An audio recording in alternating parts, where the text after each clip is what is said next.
says the secret to a loving relationship is cheering for all the same teams. She says, yeah, unless it's Gryffindor completely destroying your Slytherin ass. From the No Balls, No Rush Studios in Scottsdale, Arizona, where sports, laughs, and just the right amount of chaos collide. This is the S3 Podcast. What's going on, everybody? You are listening to the S3. I am JD. She's Ms. Lady M. Jeff Demers with Ms. Marnie Tisdale. It's been a couple of weeks since we've been on. Mm-hmm. What did we do the last couple of weeks? Well, I had to cover a lot of Diamondbacks games, so they were on the road now. Yeah, you had like 5 games last week. That was a lot to try to balance everything else around. So. That's a lot. When my usual schedule says to get up at 3:30 in the morning and I don't get home from the game until like 11:30 midnight. Yeah. That takes a lot out of you. It takes a lot out of you, but we've had a lot happen since then. Obviously, you probably see us sporting our Kyle Busch gear. I was a huge Kyle Busch fan. She's wearing the current stuff. I'm wearing the old stuff. I love the picture on the back of this, which I'll take a picture and put it on our Facebook page, but I love the color of the M&M's car when he was driving it. It was just gorgeous. It was so fun as a media member to just shoot his car. The colors with the M&M's and the Skittles car was probably my favorite one. The red. I've seen pictures. Yep. Like the access that I got covering him was amazing. I don't know if you've seen it. If you're on YouTube, look up Kyle Busch Pit Stop, the S3. Literally, I could have reached out. I was so close to the action. I could have reached out and like just tapped the top of his head as he's flying by me. Probably would have lost a hand, but I mean, it was amazing. It was so fun. And I don't want to get too much into it, but I was just truly blessed to be able to witness somebody's greatness in the sports world, So he'll be a name that we talk about for a long time going forward. I need to find another driver, which is obviously least important at the moment, but I'm still a huge NASCAR fan. And so I got to see, I don't know who to go with at this point, because I followed him over from M&M's, but from Joe Gibbs Racing. Yeah. Had the opportunity to meet him. I got my photo with him, not as a media member. I actually had to buy tickets for us. Mm-hmm. I took that photo. I remember. I've met the man and talked to him myself. Signing that hat right there. When you have that kind of a connection. This is the only time that I'm going to be wearing this hat. Because it is autographed, it will go back to where it belongs afterwards. But we thought we would honor Kyle by wearing his gear today that we have. Again, real big Kyle fan for over a decade. But so this one's for Kyle. But we got a lot. We got a lot of NASCAR to talk about. We got Arizona Diamondbacks, obviously just red hot right now. Trying to figure out what's going on with the Phoenix Mercury. We're going to break down again one of NASCAR's biggest weekend as they head off to Nashville. They're in Nashville now, the truck race, which we're not going to talk too much about, if at all, because it starts in less than an hour. Right. So we probably won't even get to that segment, even if we were to. We're going to finish it up. We're going to do something at the end where we're just going to kind of spitball, but we want to know for you, those of you that are watching on the live, even if you're watching the recording, your sports bucket list. What 5 events do you absolutely have to go to in your lifetime, or even which ones have you already been to that you would go to again? So we'll talk about that here towards the end. But what's first? Headlines and horrible dad jokes. All right, so the headlines may not be horrible, but the dad jokes, well, they are. If you use these and you get some serious backlash for being an idiot, that's on you. We told you. Use at your own risk. Use at your own risk. All right, so headline number 1, the NBA Western Conference Finals are going to a Game 7 after the Spurs blow out OKC by 27 points. Victor Wembanyama finished with 28 and 10 to force a Game 7 in OKC on Saturday. That game is tomorrow. Definitely want to watch that game. The winner will take on the New York Knicks, who are back in the NBA Finals for the first time since 1999. Knicks have won a title, haven't won a title since 1973. I think their only other title before that was 1970. Okay. But It's been a minute. Interesting. Who do you think is going to win? Now, OKC's going to be at home. Who's going to win? Am honestly, not that the Spurs are not an amazing team, because they have been. Like, Wembanyama's brought them up to where they expected him to when they drafted him. So there's something to say there, but I am a bit shocked by OKC's struggle with this site. They just felt like they were going to blow right through again. I'm really not going into the playoffs. I'm not too shocked. I guess that wouldn't be the word, because the Spurs did handle them pretty easily in the regular season. I guess that's true. But they are the champions, and we'll see how they respond. I think that OKC pulls this one out at home.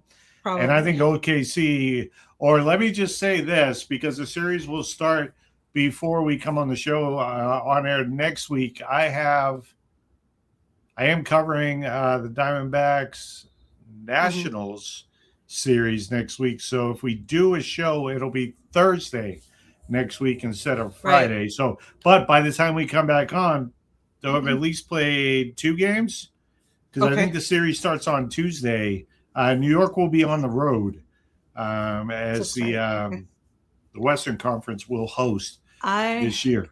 Can honestly say I don't necessarily think it matters whether it's the Thunder or the Spurs. Whichever team gets there, I don't think the Knicks are going to have a chance. Is that rude? You know, like, I just automatically. No, it's not rude. Either it's one of these two teams is going to be the one that wins. If so you look at it, in a way, like the baby finals, really. The Knicks were the number 3 seed in the East. Yeah, 3 or 4, 3. But yeah, I mean, I think. It's not going to be a sweep or anything like that. I mean, it would be nice to see. There'll be a little fight, but it could be a 3-1. I would like to see it go 7, but I don't think it will. And I think whoever wins tomorrow will be the winner, the champion this season.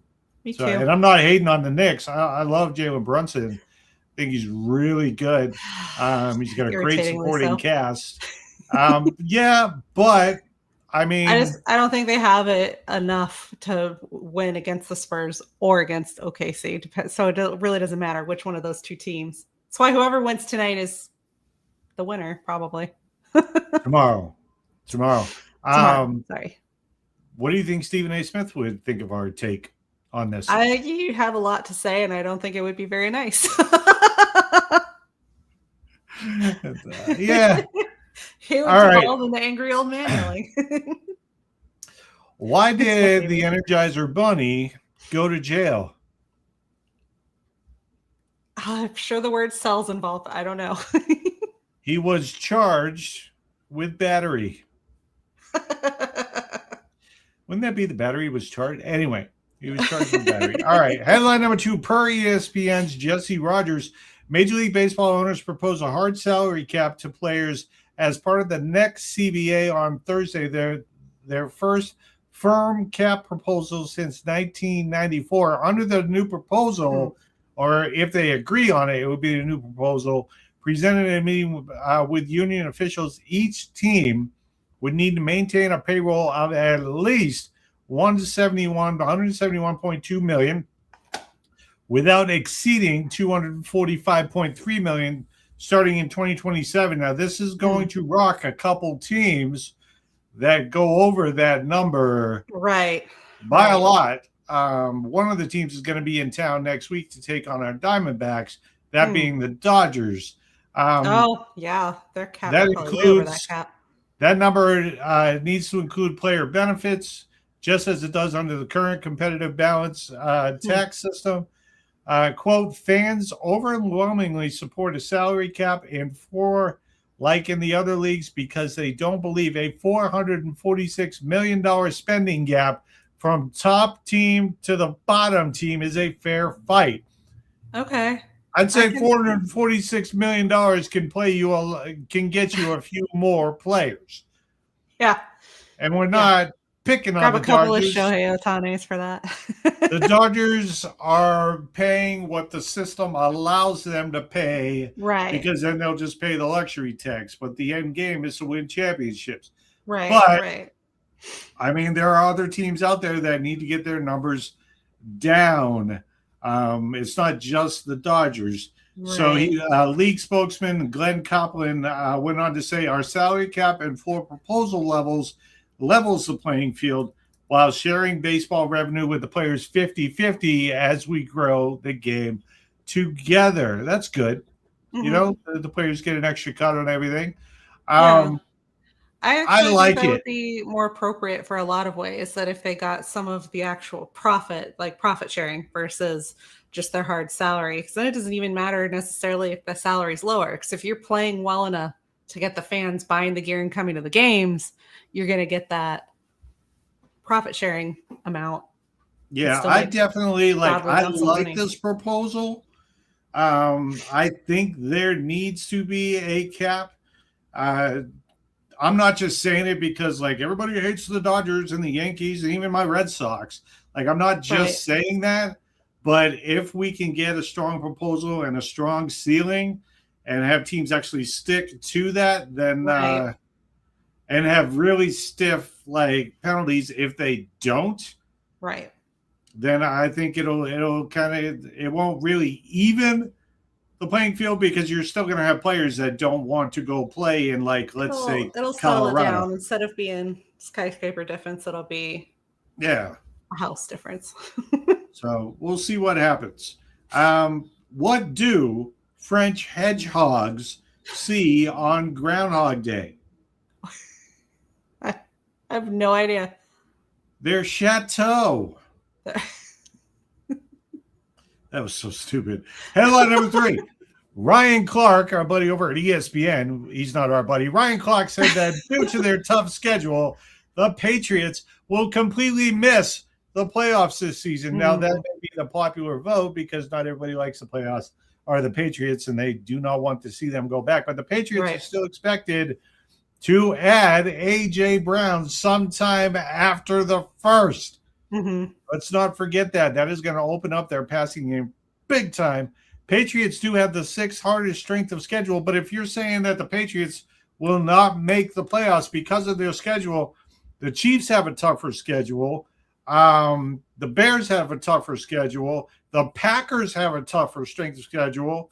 Are you saying that they are also not going to make, or are you just saying that the Patriots weren't really as good as it, which I think is what everybody's saying? It's the same people that are belly aching about the only reason we got to the Super Bowl last year was because of our easy schedule. So they're the same people saying, "Oh, now it's a tough schedule. Now it'll never happen." But this is where Patriots have done pretty good in the past against whatever schedule. They'll show up, and everybody will have to eat humble pie. I mean, they won't. They'll complain about it.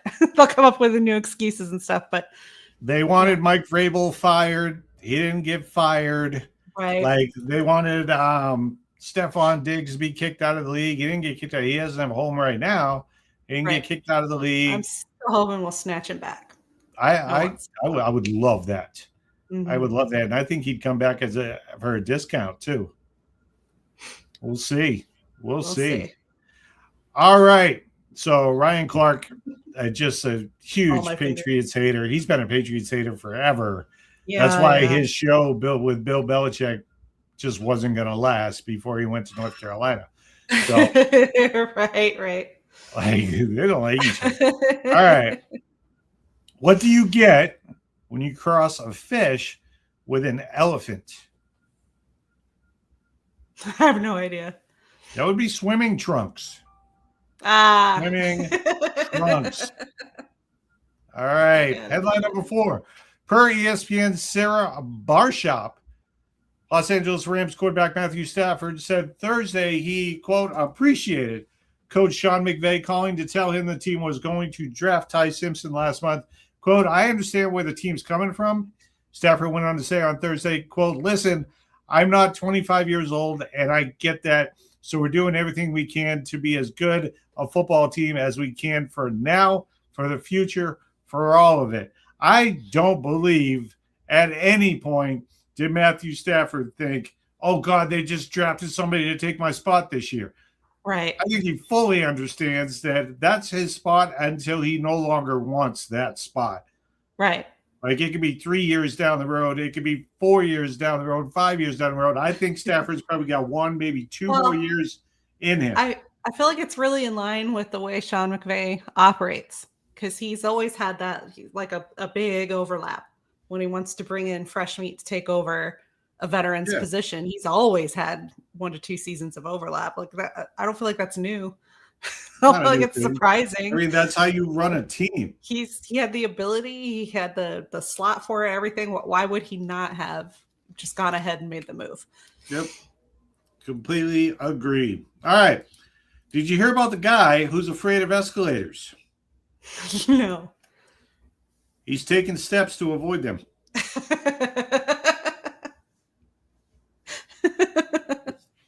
We told you they were horrible dad jokes. All right. What's next? We back the D-backs. All right. We do back the D-backs. They're making it easier these days. They are making it a lot easier to back the Diamondbacks, especially when you have to sit in the press box for the full game. It's better when they're winning. And you have to write articles on them, which, by the way, you'll be able to see you'll be able to see the recap of every game, home or away, on CoachJeffDemers.com as I stay up very, very late to make sure that I have everything that I need. All right. So the Arizona Diamondbacks, again, arguably the hottest team in baseball right now, winning 9 of 10 games.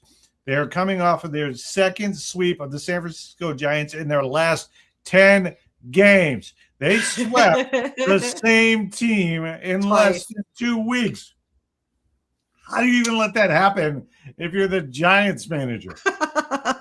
You let your rival, somebody in your division beat you, sweep you twice in 10 games. Your manager needs to be fired. You got swept by someone in your division twice in 10 games. Right. You need to be fired. It's called making adjustments. They're not pivoting very well. Very glad that they made absolutely no adjustments. It worked in our favor, so we'll take that.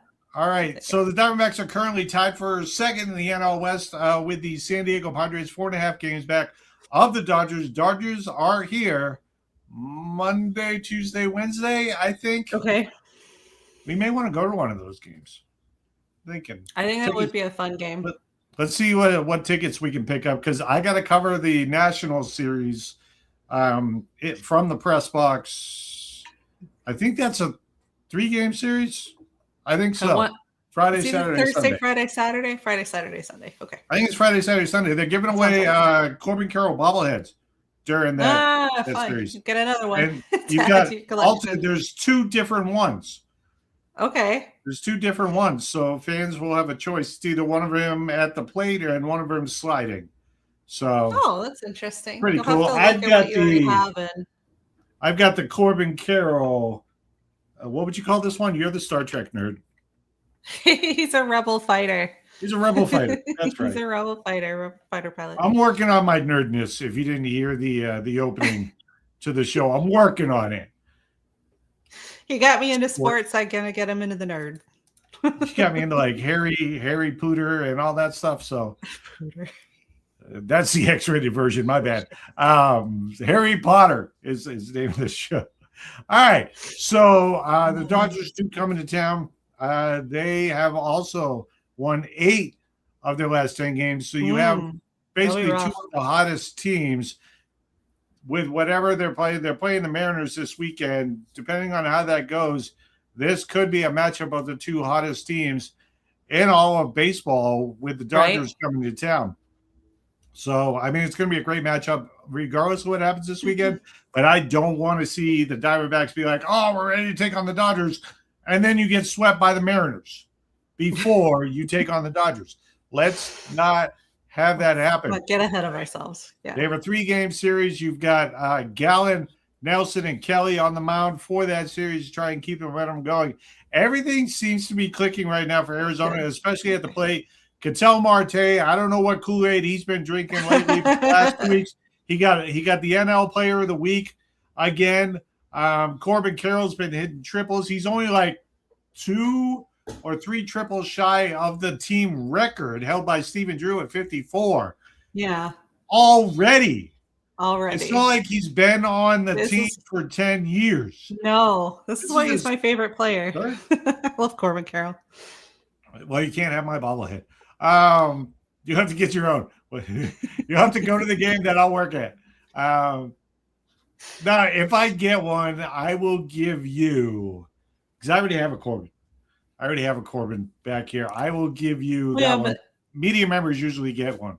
So I will give that one to you. You already got a jersey. You got the purple Serpientes jersey that I brought home. I do. Yes, you got that. I got the laundry ready to wear on the wall behind me. So that is one of the perks of being media, especially with the Diamondbacks. The Diamondbacks do. Out of all the teams that I cover, like Arizona State, they do a great job. But like as far as presentation and how well you're treated by the team and everything, because they give a bunch of free stuff, they pucker up a little bit for the media. So, and I love it because I'm a nobody, but I get all the free stuff. They like Catherine, she always comes out to me. She's like, "Hey, you want a bobblehead? Hey, you want a jersey? What size?" You know, I'm like, "Hell yeah, I'll take one." Like, yeah. All right. So that's how we get most of our gear, is because I sit in the press box. But yeah, so Corbin Carroll, I'll be in the press box covering the Washington series, but we should go to the Dodgers series. Definitely. That'd be fun. Also, this youth movement for the Diamond, you got Fernandez, you got Waldschmidt, you got Tommy Troy. Like now, Troy and Waldschmidt still trying to hit their first home runs. Fernandez has got a couple, but like their bats are hitting it. Like I love what they're doing. They're hitting situational baseball. Runners in scoring position, they're getting hits. Like I love the back end of this lineup with Fernandez again, Waldschmidt, and Troy back there to turn it over to the veterans. So I love the way they're looking, but we do have some concerns. Starting with the guy that's on the mound tonight is Zach Gallen. He's probably the biggest concern on the roster right now. He had another rough outing against Texas not too long ago. He did look good at home, but on the road didn't look too good. Command issues, pitches left over the middle of the plate. We have to see what he does because there's a different Zach Gallen right now from what we're seeing at home and what we're seeing on the road. Right. So we need a home Gallen to pitch that well on the road. The other things that we're looking at are late inning execution. When they do lose, which they haven't done often, you're looking at blowing like 9th inning lead like we did in Texas. I mean, if we got to put positives out, we can't just go back, and look at the home series. We got to look at what they did on the road. These are things that we can clean up, and there is also help on the way. I'll talk about that here in a second. Several recent losses have featured bullpen or late game issues. They haven't lost much over the last couple of weeks. But when they have, it's been it's usually late game stuff. Yeah. So, but consistency, they've been doing a lot better as of late. The Rangers series looked bad. The Giants series obviously looked excellent. Colorado looked really good. Arizona kind of still trying to establish, what type of team they really are. But if the bats continue, I mean, as this team, and I said this at the beginning of the season, this team is going to go as their veterans at the top. You got Ketel Marte, Corbin Carroll, and Perdomo. Nolan Arenado's been swinging the bat really well as of late as well. But those top four, I think the youngsters in the back are kind of picking up on that. Let's not forget about Eldemaro Vargas, who had that long hitting streak until I think it was 22, 23 games. Yeah. Where he had that going on for a while. He's still hitting the ball very well. But we just need to get consistent, and we need to forge that identity in stone. There shouldn't be a pitching staff out there that can shut us down for more than one game. We should still be, with the bats that we have and as hot as they are, we should still be winning series. And that's Yeah, the I goal. agree. Like, the goal is not to win every game, but if you can win every series or win the majority of your series, Right. chances are you're going to be in the playoffs. Right. Which can be very good. Some really big news: the Diamondbacks right now, they might get some more relief added to the bullpen very soon. AJ Puck threw in a rehab assignment for the first time since his surgery last year. Okay. Granted, he faced a bunch of rookies in the complex league, but threw 10 pitches, struck out one in one inning. One note on this, though, that I did notice, he's again, this was his first time on the mound. He's still trying to ramp up his speed. His fastball right now is right around 93, 94. He's usually 96, 97 mile per hour fastball, so he's got some work on that. I'm not taking too much away from that start outside of the fact that his control looked pretty good. His velocity's down a little bit, but he'll work on that. And hopefully, I imagine it takes a while to build back up when you're at peak. That's what he's been trying to get to.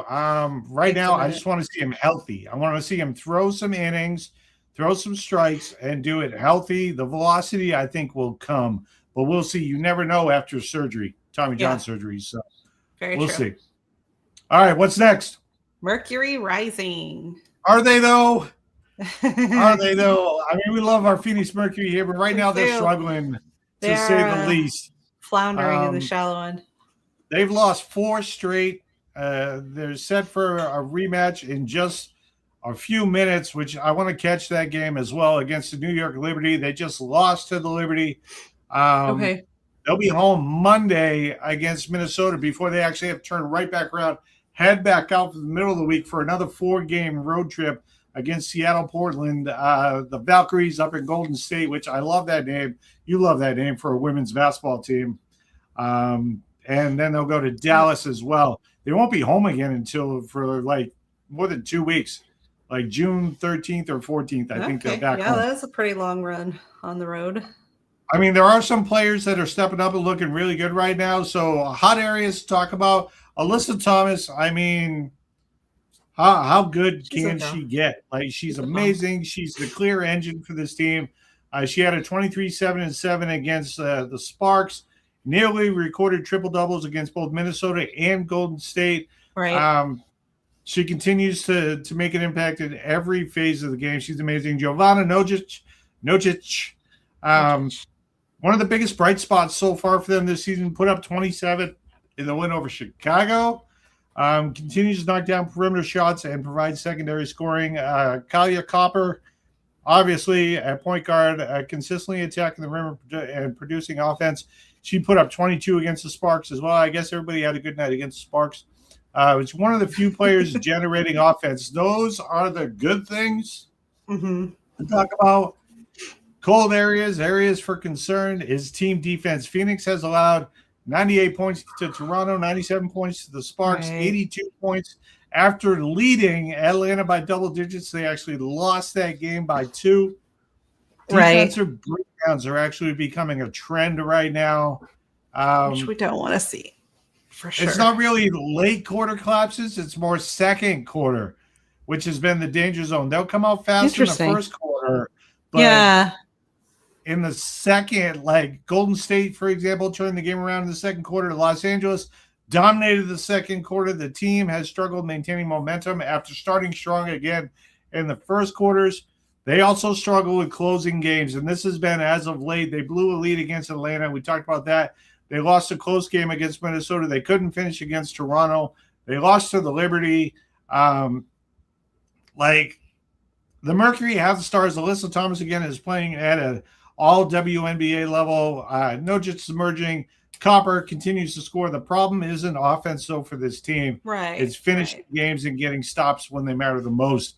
So we're going to continue to cheer on the Mercury, the Phoenix Mercury here, because even before that, we didn't really have a women's team because we're both diehard Boston sports fans. We cheer for teams here because we live here in beautiful Scottsdale, Arizona, about to be heated up. Scottsdale, Arizona in another week. Let's all pick up the Mercury. I've always kind of wanted to get into the WNBA. They're right there. This is our team. This is our team right now. So we'll cheer for them. All right. What's next? NASCAR at Nashville preview and DFS strategy. All right, we're really not going to go over the truck series because that starts in like 20 minutes and there's a lot of stuff to talk about. So let's focus on tomorrow and Sunday's race with the Cup Series and the NASCAR O'Reilly Auto Parts. By the way, if you want to watch that truck series, starts in about 20 minutes, 8 p.m. Eastern Standard Time. You can watch it on FS1. We may be peeking on that. We may have a TV on that and a TV on the ball. On the Mercury. So we'll see that. We'll see if that works out. But let's start with, you want to start with tomorrow's race? Yeah, let's start with O'Reilly. All right, let's start with the O'Reilly Auto Parts Series. The schedule for this one, it's the Sports Illustrated Resorts 250. Wait a minute. Sports Illustrated has a resort? I did not know that. I mean, we all know about the one thing everybody knows about Sports Illustrated. I may have found another, like, my favorite swimsuits. My favorite resort to stay at in the Nashville area is a Gaylord Opryland Resort. I think I showed you photos when I did an event. Is that the one with like the jungle inside? That's like the jungle. Well, you've shown me. Every Gaylord resort has their own theme inside that place, but they're all built the same. So, but that's the one with the river and the jungle and the waterfalls and everything. It was just gorgeous. But if there's a Sports Illustrated Resorts that I haven't heard of yet and it's in Nashville, guess where we're staying when we go to Nashville? Hell yeah. If you stay there, if that's a real thing and you're watching, like, let us know. Like, what's that like? Should we stay there? Or do you have another place in Nashville for us to check out? Anyway. Threatened by it. So, Nashville Super Speedway, track length 1.33 mile, concrete paved oval. The date, obviously, Saturday, May 30th, kicks off at 7:30 p.m. Eastern Standard Time. The purse for this one, $1.653.5 million. 0.590. I should just give the whole number. All right, you can watch it on the CW starting at coverage starts at 7 p.m. Eastern Standard Time. Or if you're old-fashioned, you can listen on radio PRN Sirius XM NASCAR Channel 90. The distance to this race, 250.04 miles. That is 188 laps. Stage 1 ends on lap 45. Stage 2 ends on lap 90. The final stage ends on lap 188. So let me go down to the O'Reilly Series, formerly known as the Xfinity Series. Headline number 1, Junior Motorsports is absolutely destroying the field. They have 9 wins through 15 races. They have 5 different winning drivers, 72 consecutive races with at least one top 10 finish. That's crazy. So the question in this, is this the most dominant O'Reilly Series team we've seen since the peak Joe Gibbs racing years? I would say yes. Hands down. They are the winningest team by quite a bit. It's hard to disregard that. Number 2, Justin Allgaier's championship march. I mean, he's a series leader. He's got 3 wins, 207 stage points, which is the most ever through 15 races. He is a former Nashville winner in both 2022 and last year 2025. Okay. Is this already Justin Allgaier's championship? Because it doesn't matter if he loses to Cup Series racers. As far as O'Reilly Series goes, I really don't see anyone else taking him down. No, Connor moved up. he's the one that would have been the threat. Connor Zilic would have been the threat, but he moved up. So there's nobody there to get in Allgaier's way right now. One of the Cup Series members, Kyle Larson, returns in the number 88 this weekend. Why it matters, driving the Junior Motorsports number 88. I'm pretty sure he will finish in the top 10. He has won 2 of 4 starts this year for Junior Motorsports. He leads all drivers with 477 laps led, despite only 4 races. That's crazy. That's what you get when you throw a Cup driver down to O'Reilly. The question is, does anyone, including other Cup drivers, actually have anything for Larson this weekend for the O'Reilly Series? Allgaier, I think, will be there. Yeah. But, I mean, this is basically Larson's track. Yeah. If Larson wins, Allgaier, I wouldn't be surprised is second, though. Like, it's going to be right there, barring disastrous accidents. That's always a thing you can't predict. Maybe we have another name that has really shot up lately by the name of Corey Day. Yeah. He's got 2 wins recently, winning on tracks he had never raced before. He's one of the hottest young prospects in NASCAR. Yeah. The question right now isn't if he'll win again. The question is, like, is Corey Day the next superstar coming up through the pipeline? Will we see him? I mean, he's already had 2 races. Do you think we'll see Corey Day at the big league level next season? By next season? Yeah, if he keeps racing the way he's racing, I don't see why they wouldn't. Honestly, I think he may be brought up for somebody like as a fill-in before the end of this season. Before even then. That would be interesting to see. Be interesting. Yeah. Number 5, the chase bubble is heating up. Drivers near the cut line: Brent Cruz, Parker Retzloff, William Sawalich, Sam Mayer, and Taylor Gray. Right. Who gets in and who gets left out? This is going to be tough. I think Retzloff's probably going to be left out personally. Yeah. I see Sawalich maybe moving up. Sam Mayer should be up already, but for some reason he's not. Taylor Gray didn't miss. And Brent Cruz, I will say that he moves up as well, which means some people need to move back. So you let us know in the comments what you think about that take. Speaking of Sam Mayer, he's kind of having a nightmare season right now. He's had incidents in 10 of 15 races, which is why I'm thinking that he should turn this around. He's got multiple DNFs. Still somehow, though, remains in playoff contention. Right. Which is insane. If you think about multiple races he didn't even finish, and he's had 10 incidents in 15 races, and he's still in contention. Has a shot at the playoffs. That's insane. We're still pretty young in the season. Playing on a torn ACL and still getting their team up to the championship. I'm like, it's almost that level of drama. All right, let's talk DFS strategy for the O'Reilly Series. The core strategy here: this race has a strong dominator profile. Nashville has historically rewarded drivers who control stage 2 and clean air. So target, obviously, junior motorsports cars, drivers with stage point upside like Allgaier, proven Nashville performers. I mean, Larson, place differential of qualifying. The favorites in this, again, Larson, driving the number 88. He's got 2 wins and 4 starts this season. He's led 477 laps led in limited starts. He's got very massive dominator upside for this one. We already over 100 laps per race. It's crazy. It's crazy. We've already mentioned Justin Allgaier as well. He is a Nashville winner in 2022 and last year. He's a series leader in wins, top 5s, top 10s, and stage points. He is the best cash game anchor. So if you're not trying to go for that overall win and you just want to make sure that you're in the money, maybe put him down as your dominator, and fill up the rest of the field. Sam Mayer, again, strong Nashville history, top 10 in all 4 Nashville starts since the series returned. Risky because of his incident issues this season. But I think he can turn it around. I think Nashville is one of his best tracks. So I'd put him in top 10 if he's not too expensive. Austin Hill, again, top 10 in all 5 Nashville starts. Very reliable.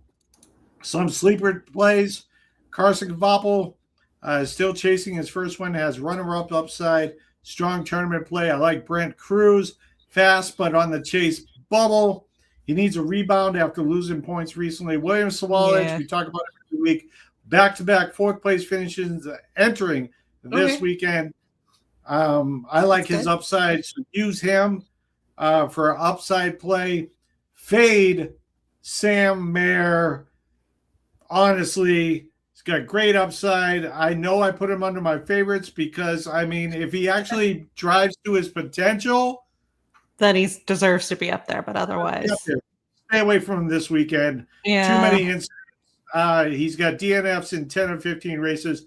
Stay away. I hope he turns it around this weekend. I like the guy as a driver. Stay away from Sam Mayer this weekend until he can show some consistency Taylor Gray as well. Bubble pressure, recent chaos makes him a very volatile pick for your DFS team. Stay away from him. My prediction on this one, Kyle Larson wins the O'Reilly Auto Parts Series race. Allgaier is probably the safest non-cup driver pick. Right. I like him as well. If you can fit both of them in and still get some value in the back of the pack to give you some place differential, sure, go with it. Would be fun.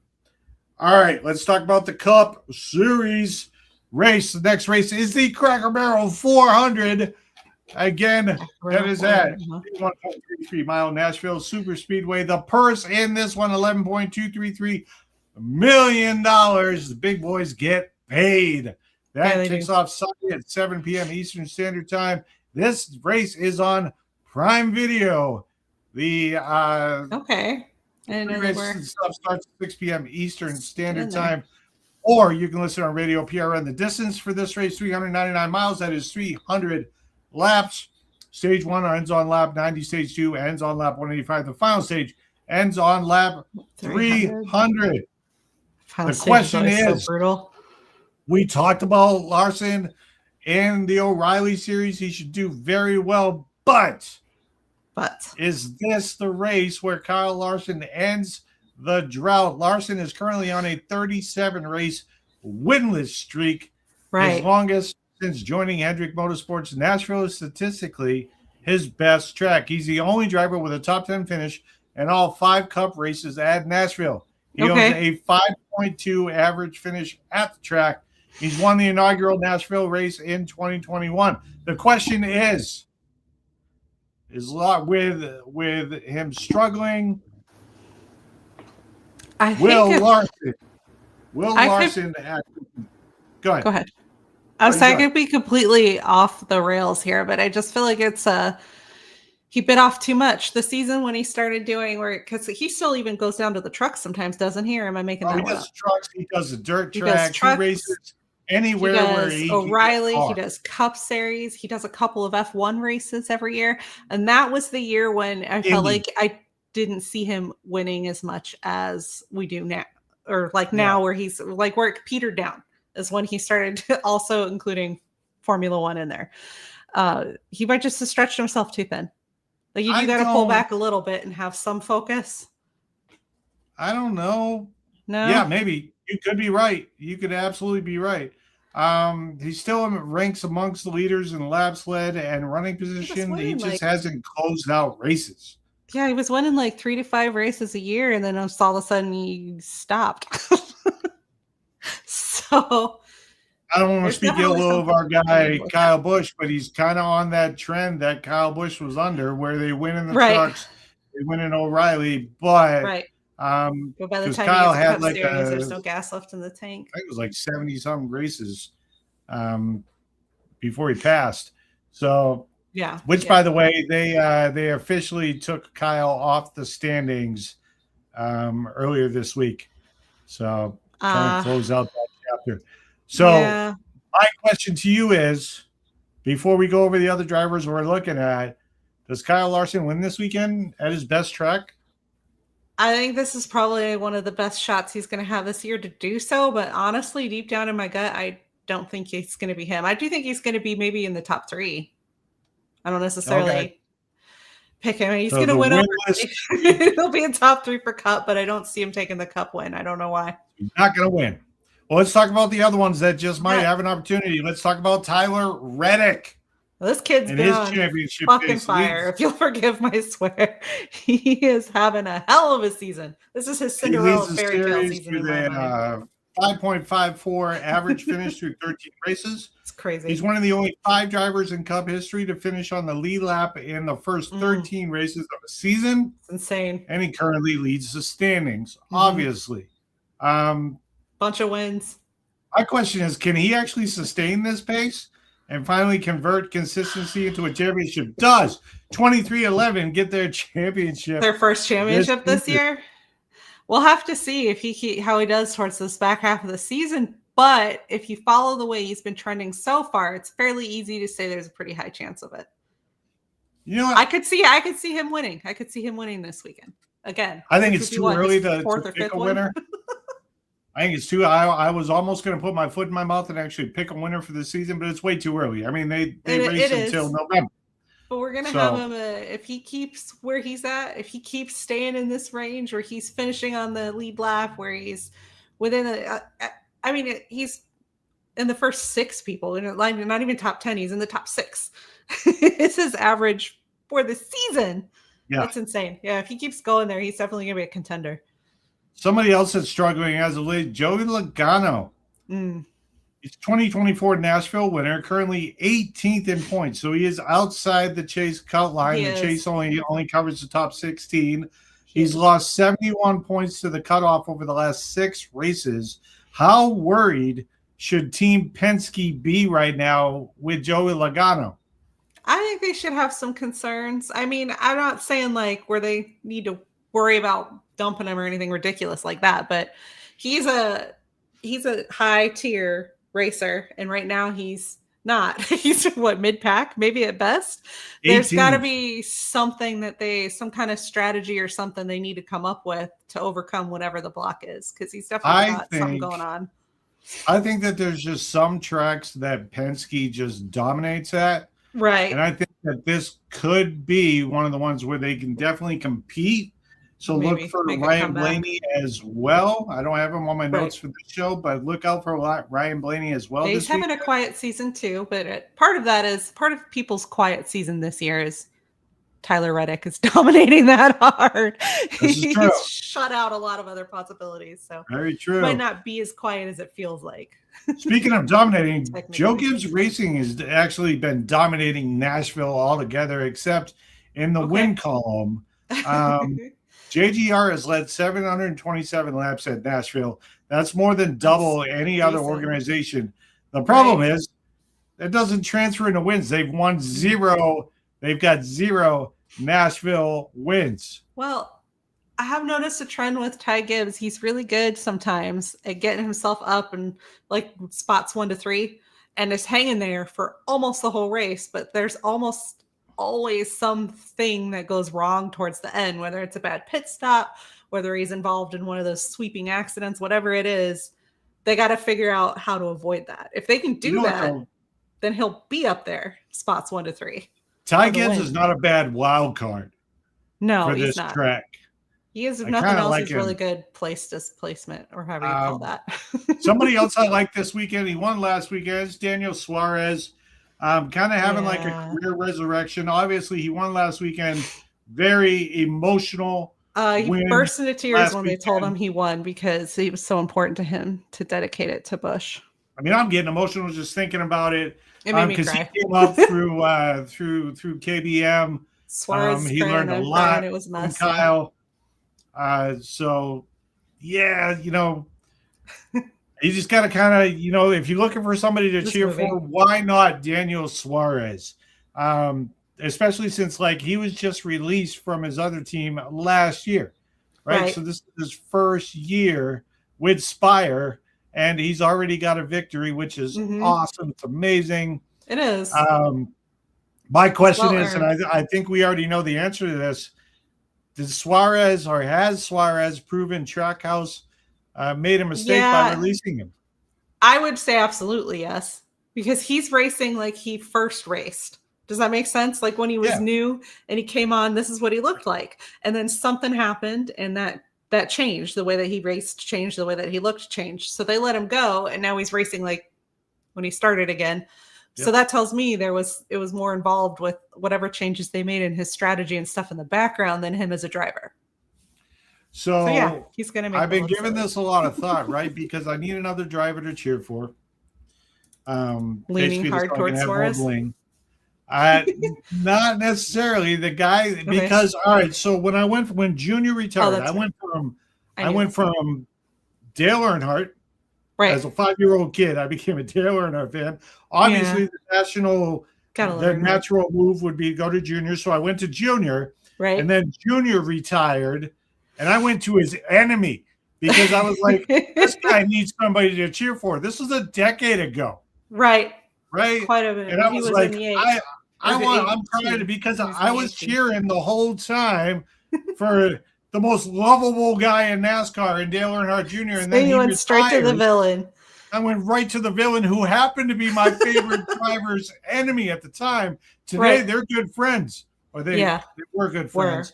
But yeah, so I just thought it was a natural pivot. I was like, what should I do? And right now, Carson Hocevar is that dude. He's like a young Kyle Busch. I do think he'd be a good choice. Honestly, you might as well jump on that wagon while it's hot, because he's a good driver. He's only going to go up. I keep picturing his first win. Sorry, his first official Cup win, because he's the one that spazzed out and like hung out the window and tried to drive down the course, and he did crash into the wall, and it was fantastic. He did that on purpose. He did that on purpose. So it was awesome. My natural transition to go from Kyle Busch, somebody I cheer for, somebody I love to shoot, as a photographer, as a credentialed NASCAR member, NASCAR photographer. I love shooting his car. I love talking to him, albeit briefly for moments. Talked to his wife briefly a few times while they were here at Phoenix. Those are the perks of being a media member. He's always treated me with respect, even though he and 99.9999% of America don't have a freaking clue who I am, who I actually like. I love that. I love being a nobody that gets the same media credentials as the somebodies. When I met him, I don't really want you to know who I am. He knew who you. He might not have known your name or your story, but he recognized you. He recognized me a couple times. So did Smith. It was so sweet.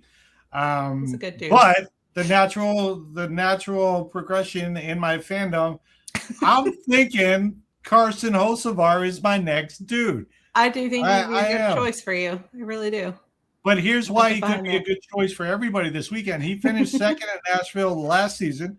Mm-hmm. He owns a 9.0 average finish at this track. He won the truck race at Nashville just 3 years ago. Okay. So could Nashville become the place where Hocevar becomes a legitimate, with his second win, a legitimate championship contender if he can win this weekend? He's like if he had a chart, he's just kind of going straight up as time goes on. So if he's already got a little bit of a history and some showing of talent at the track, I don't see that getting worse. I see that continuing to get better.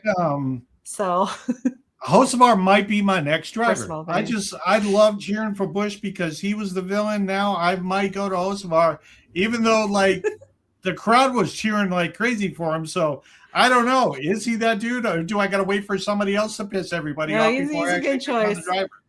I know Connor Zillage hasn't put out much yet in the Cup Series, but I also think he would be a good choice to get on the bandwagon with, because when he finds his groove there, he's definitely going to be dangerous. It's it's early. A new driver. I mean, I love Denny. Don't get me wrong. I hope Denny gets a championship before he actually gets a championship as an owner. I hope he gets a championship as a driver. That would be great to see. So I like him. I like Chase. Everybody likes Chase freaking Elliott because he's the nicest. He was the next Earnhardt in line. Cinderella. Princess. He's everybody's favorite driver of the year. So yeah, why not go to Hocevar? I think I might put a stamp in that here in the next few days. It's still taking a little bit, but I think I might take your time and think over it. There's still some mourning going on too. So he's such a great guy. Yeah, just such a great guy. It hits different when you've met him and had a conversation with him and stuff. It really does. And I loved when he was on JGR, like the M&M's cars, which I actually have on the back of this shirt. The Skittles car just looked beautiful. That beautiful red just showed up so well through a camera lens. We should see if we could get the die casts. Do you know what I mean? Of the cars. If they're still available. They're probably not. It would probably have to be an eBay thing, but yeah. But right now that price would probably be just ridiculous. It would probably be better if I blew up some of my photos of Kyle's car. Yeah, well, we can do that. I've been taking photos of him for a decade. I've got some photos that I could probably blow up. All right, let's talk NASCAR Cup Series DFS strategy. Course strategy here in Nashville is a concrete 1.33 mile oval. So let's prioritize drivers with strong concrete track history, long run speed, track position, top 10 consistency, drivers who can lead laps and score stage points. So let's look at the favorites for Sunday's race. Obviously, Kyle Larson could potentially end his winless streak this weekend. It's one of his best tracks. Average finish in Nashville, 5.2. He's the only driver top 10 in all 5 Nashville Cup races. Great dominator option for this. We just talked about the guy as well, Denny Hamlin. Most laps led at Nashville, 344. Elite average running position at Nashville. Now, again, all of this is pending, tomorrow when they qualify and whatnot, but these are the guys to look out for. He's a strong concrete track driver as well for Denny. Tyler Reddick, I mean, what racetrack can you say that you can't put Tyler Reddick in your lineup? Best average the way finish. He's been racing this year, none of them. He should be on everybody's list always. Yeah. He leads series in laps run inside the top 10. He's a very safe cash play. I don't know if I throw him in there if you're looking for the win, but if you just want somebody to lead your team into the money, sure. Right. Throw him in there. Ryan Blaney, we talked about him a minute ago. Defending Nashville winner, strong on concrete, good mix of upside and stability. Some of the sleeper plays, maybe my next driver, Carson Hocevar, finished second at Nashville last year, won here in trucks, strong upside DFS play. Zane Smith is the driver we haven't talked about in a while. Right. He could be somebody that can save you some cash for your lineup. Okay. Look at Zane Smith, Cup best second at Nashville in 2024. So he knows how to drive very well at the track. He's sneaky place differential candidate because he usually qualifies somewhere in the back. So if Zane Smith is in the back, pick him up, put him on your team. Okay. I want you to be very careful with a few of these drivers. Brad Keselowski, no top 10s at Nashville in 5 starts. Chase Briscoe, best Nashville finish is 17th. Alex Bowman, your guy, even though you're rocking the bush for our tribute today, your guy, best Nashville finish is 14th. My win prediction for this weekend, Kyle Larson finally ends the drought and wins. By the way, they don't give away. They have a Les Paul guitar, not a trophy. They have a Les Paul guitar that they give away for all the races. I like the tracks that do the fancy stuff like that, like the one that has the grandfather clocks. That'd be a way cooler thing to have in your house than. Absolutely. Not that trophies aren't cool, but just saying, it would be. I dig it. That is, man. I can't wait. Cool. So the weekend's win picks, I got Kyle Larson and I've got Kyle Larson for the Cup and O'Reilly Series. For the trucks, it's just starting, but I'm just going to throw out Caden Honeycutt. It's just now starting, or they're starting the coverage right now. So I'm going to pick Caden Honeycutt. The safe pick would be Lance Riggs probably, but I'm going with Honeycutt because I like the name Honeycutt. All right. What's next? Driver too. Building your sports bucket list. Top. All right, so chime in chat here. What are the top 5 sports events that you absolutely must attend in your lifetime, even if you've already attended them once? If you feel like you absolutely have to go back, put it in the chat. Let's start with you. Let's pick one at a time. What's one sports event that you absolutely have to go to? It's probably the most obvious one that anybody could ever say out loud, which is the Super Bowl. Even more obviously, I'd want it to be when my team is there. Even if they didn't win, if my team was there and I could go root for them during the big game, that would be pretty kick-ass. But even if it wasn't my team, it's the freaking Super Bowl. I'd still want to go. The Pats have been here in the Super Bowl, and I went to the whole NFL experience. Yeah. Which you get to do all the fan stuff and all that stuff. I pulled the plug because I thought $1,400 for a seat at the Super Bowl was expensive at the time. Now they're going for like 10, 15, 20 grand. I'm like, Jesus. Yeah. I should have went when they were only 15. I had the money. I was just cheap, which I still am. Right. It's easy to not have the right perspective on stuff. The way that prices have raised just in the past 10 years has made me look at prices completely differently than how I used to. So stuff that felt outrageous before is like, you know what, that might be expensive, but it's going to be 3 times as much tomorrow. The Super Bowl is on the bucket list, right? It is. I'll agree with that. What do you got for the next one? Probably the NBA Finals. Ooh. That would be with or without your team. I think that would be fun. With team, obviously I'd want to go see the Celtics the most. The second most would be the Suns. Just I've lived here a very long time. No, we're talking about going to the finals, babe. I know. It wouldn't necessarily matter who the teams were as much as it would matter that it was the finals. And I would want to be towards not that I'd want to curse anything into going to a game 7, but the back end would be better than the front Game 7 of the NBA Finals. I'd go to that. That would be so awesome. All right, so we're 2 for 2 on that since we're being wild. What's your pick number 3? We're going 5 here. Going 5. I gotta think out because there's 2 that Honestly, are kind of really a bad pick. No, but I can't decide between which one I would want more. So I guess I'll just do 3 and 5 or 4 at the same time. World Series, an actual Wrexham game in Wrexham. Ooh, that's 2. That's 2. So you got one more. You want to give your final one? Oh, what would be another really cool sporting thing to do?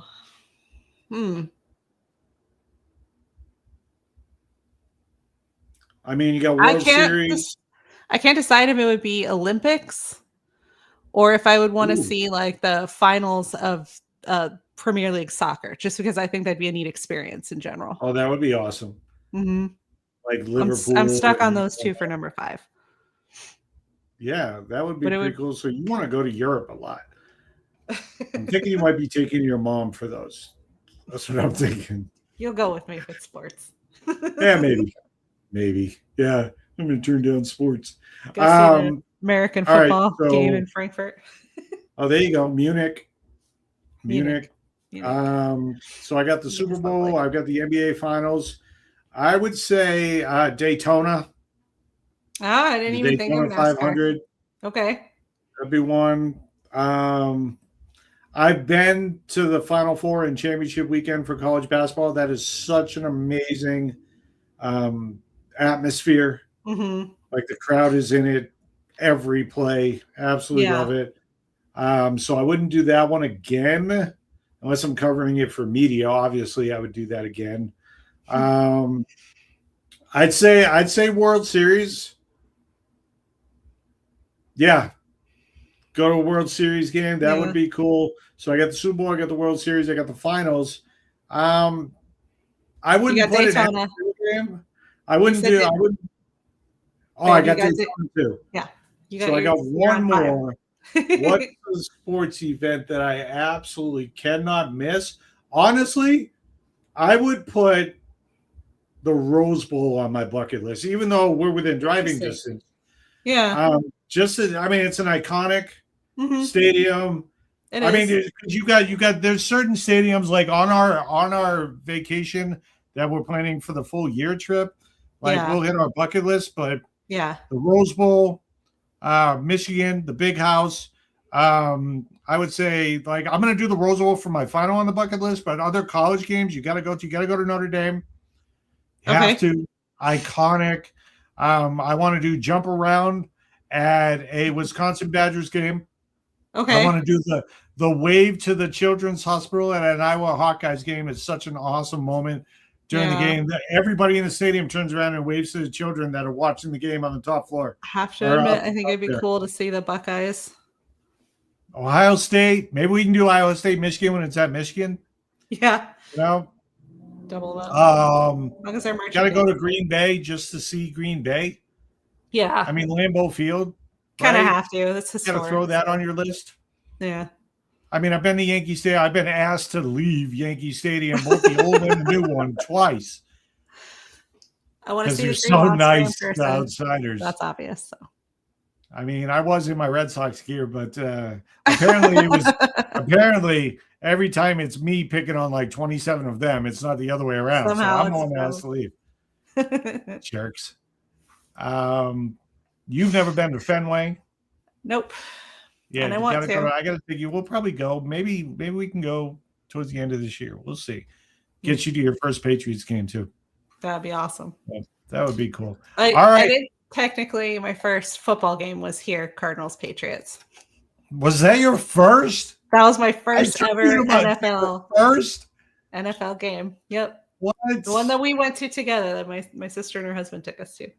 Nice. Outstanding. We gotta repay that, by the way. So when we go up and see the Seahawks, we might have to take them to the game. Yeah. So that we can call that even. All right, that's about it for the show this week. Please make sure that you like and subscribe if you're watching on the YouTube channel. Make sure that you follow if you're watching it on any other channel, including the S3 Facebook page. Make sure you follow along for more great stuff.